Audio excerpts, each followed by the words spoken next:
Rick Barry's notorious comment about watermelon grin aired carelessly on national TV, highlighting a foolish remark about a big grin on the left. Then there was Meyers Leonard, who swiftly ruined his career with a live-streamed anti-Semitic slur, showcasing a cowardice akin to mine.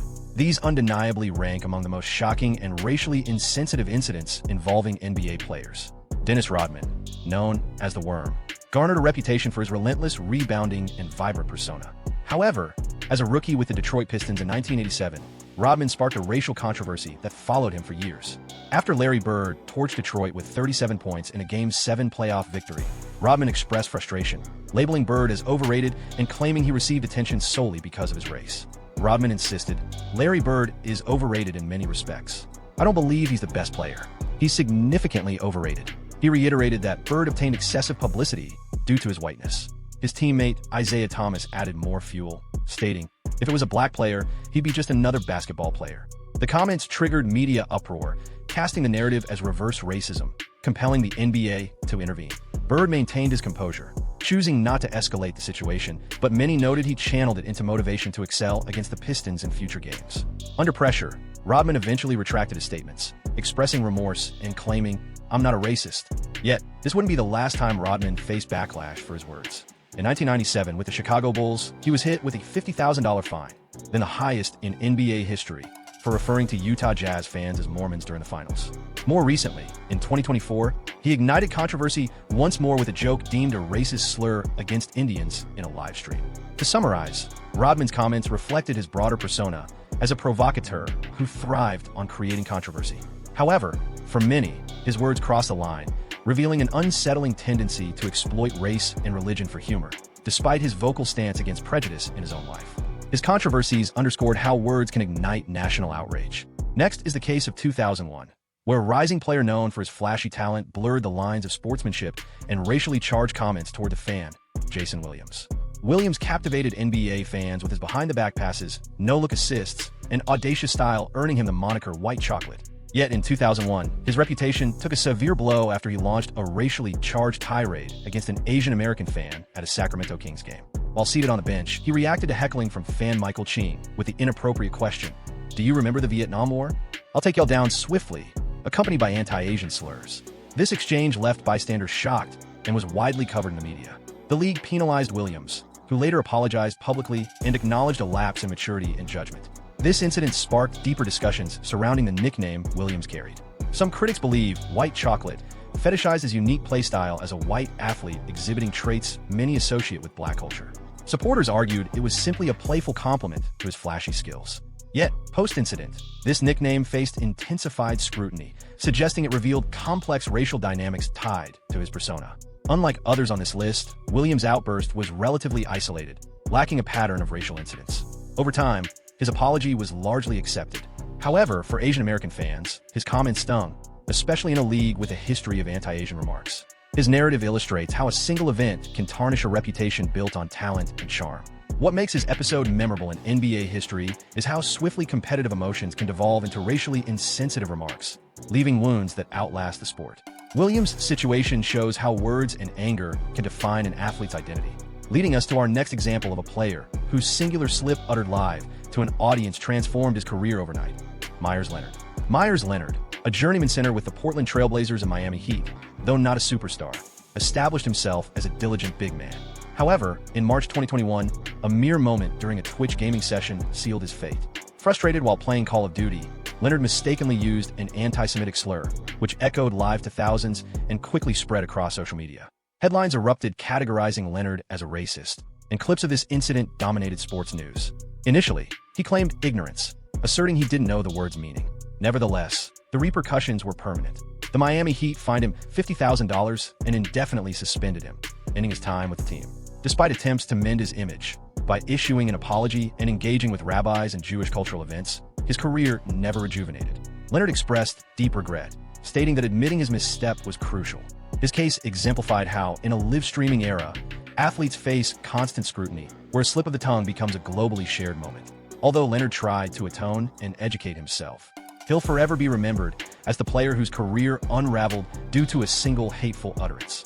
His situation ignited broader dialogues on anti-Semitism in sports, underscoring the urgency for educational initiatives about Jewish prejudice. Leonard embraced that conversation, working with advocacy groups and reaching out to Holocaust survivors to comprehend the significance of his words.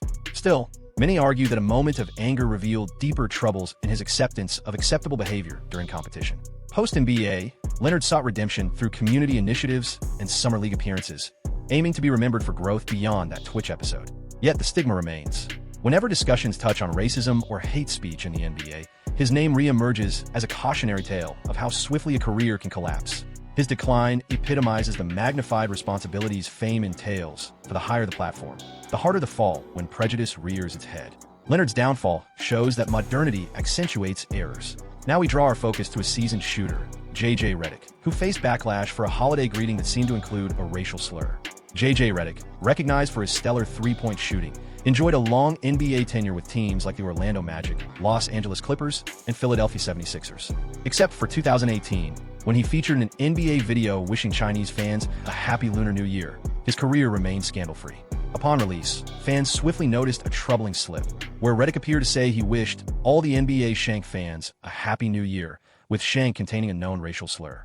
The outrage was immediate. Redick rushed to clarify, denying the intention behind the word, explaining it was a mere slip of the tongue, a tongue twist.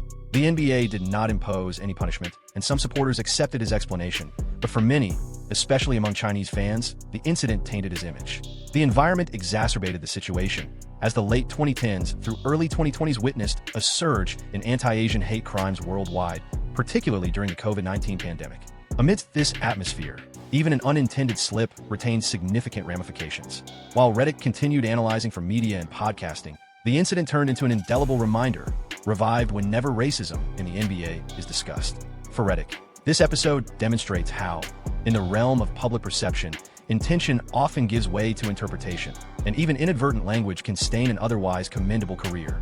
From Redick's slip in a pre-recorded message, we flash back to the 1980s when NBA icon Rick Barry casually made a racial stereotype on live television, exemplifying how normalized racist humor was in sports broadcasting. Rick Barry, memorable for his exceptional scoring ability and unique underhanded free throw, retained a complicated legacy. Noted for his confrontational demeanor, Barry often irritated teammates and the media alike.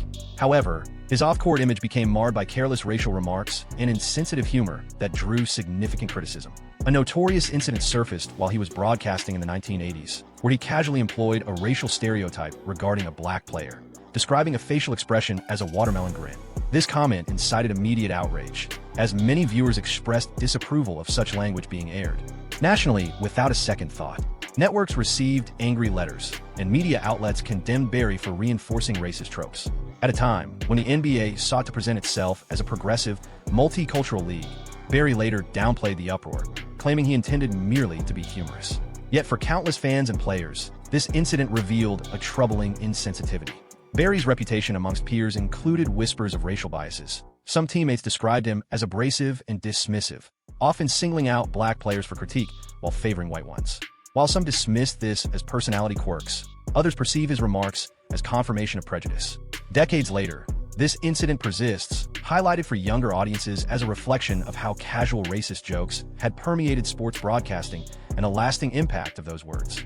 Barry remains a Hall of Famer and a leading scorer, but his legacy is inevitably tied to that moment when he let a racial stereotype slip during a live broadcast. If Barry's comments reveal the dangers of relaxed racial stereotypes, our next highlight uncovers an even graver controversy, as an NBA star unleashed a racially charged outburst aimed at an entire nation. Gilbert Arenas, known as Agent Zero, Arenas emerged as one of the league's most explosive scorers in the mid-2000s. However, while his on-court prowess solidified his status, his off-court conduct often led to controversy. The most alarming of these incidents came post-retirement, where he posted a video rant targeting South Sudanese players, likening their appearance to that of monsters, while asserting their physique was ill-fitted for basketball. His derogatory remarks struck a chord on social media, with fans who had previously admired his charisma now appalled by his racist undertones.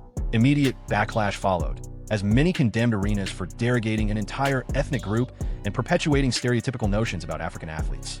Advocacy groups called for an apology, and NBA supporters rallied against him for deriding players breaking new ground for their nation. Initially dismissive, Arenas categorized his words as mere jokes. However, the backlash swelled. Critics pointed out a history of reckless behavior on his part, recalling previous incidents including an infamous gun dispute in the locker room and provocative comments on radio shows, suggesting his erratic behavior was not isolated. Eventually, he did apologize, yet the fallout had already marred his reputation, confirming many that Arenas epitomized squandered talent, a player blessed with immense skills, overshadowed by his reckless off-court choices. In the digital age, Arenas' rants linger as a stark reminder of how swiftly racism can obliterate a legacy.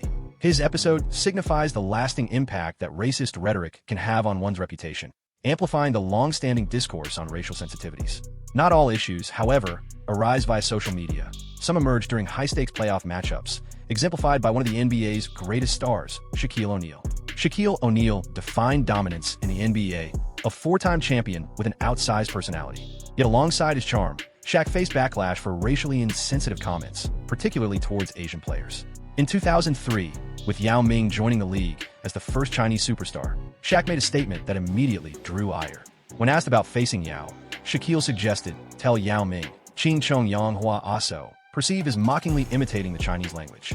At the time, Shaquille brushed it off as typical trash talk, yet outrage ensued from Chinese advocacy groups and fans alike.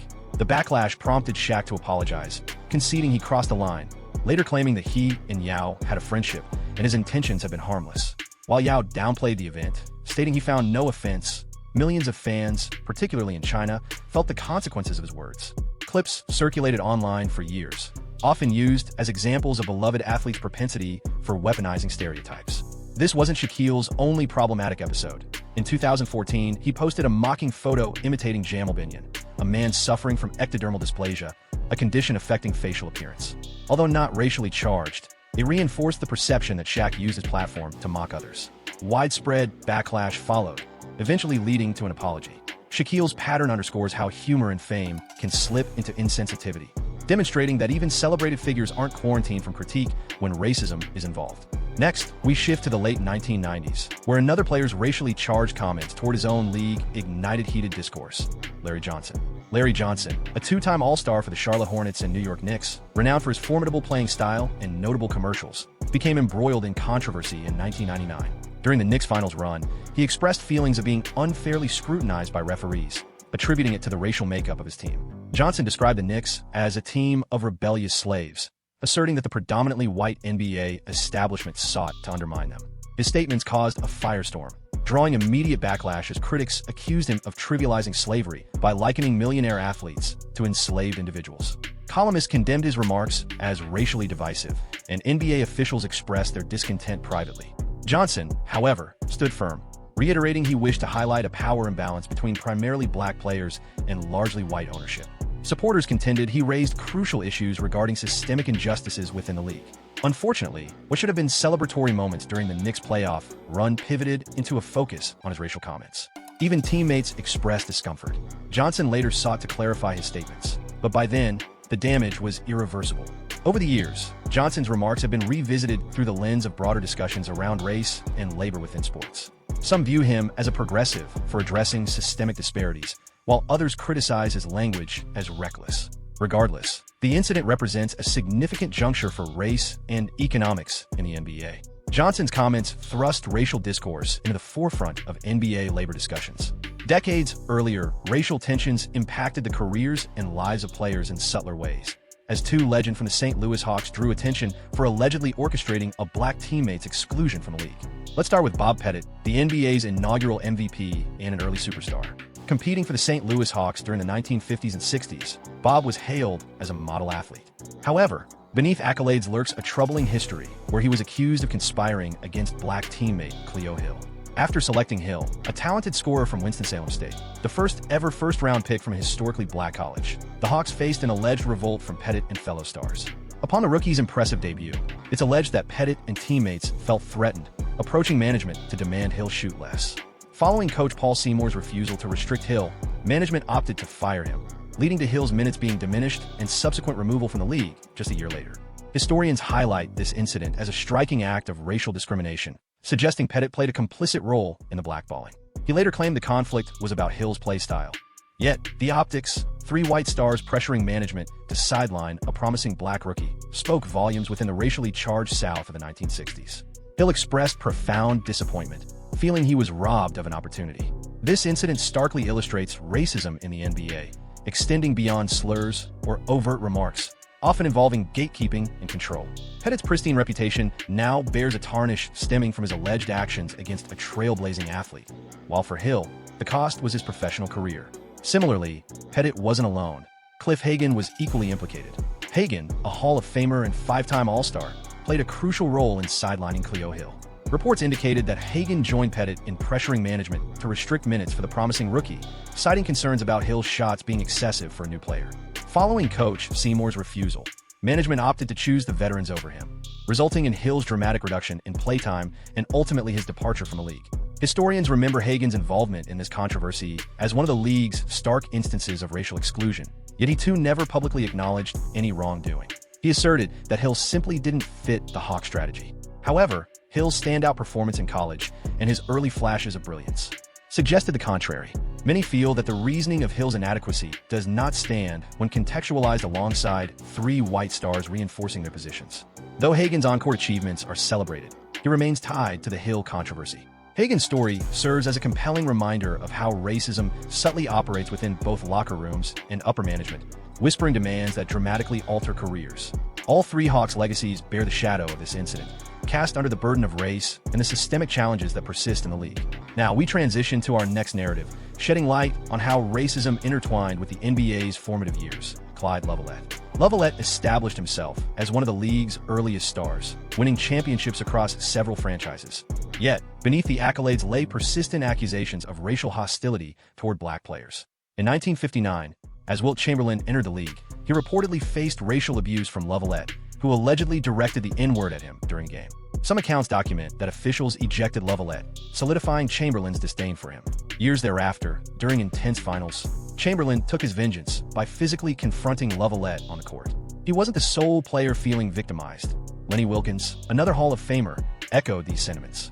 As narratives of these moments endure, they remind us how deeply rooted issues in sports can shape both players' experiences and history as a whole. Lewis once noted that Clyde Lovellette had a problematic history regarding black players. The most notable incident unfolded in 1961 when the Hawks selected Cleo Hill, the inaugural first-round choice from a historically black college.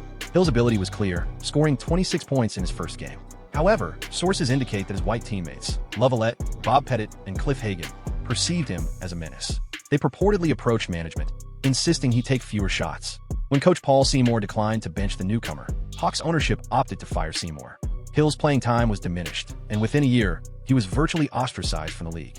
His career ended almost before it began, with Lovellette playing a significant role in this outcome. Supporters have asserted this was about team dynamics rather than race, with Pettit later stating Hill wasn't suitable for their system. Yet, the image of three white stars sidelining a black rookie in the racially charged atmosphere of St. Louis tells a different narrative. For Hill, it was a profound personal loss. For Lovellette, it became a facet of a legacy tainted by charges of racism and exclusion, despite his Hall of Fame status. Beyond the basketball court, Lovellette's narrative serves as a crucial lesson in the context of race in sports, reminding us that even revered figures can participate in stifling black talent when their status is at stake. Thank you for viewing. If you like this video, please click on one of the boxes displayed on your screen to explore more related content.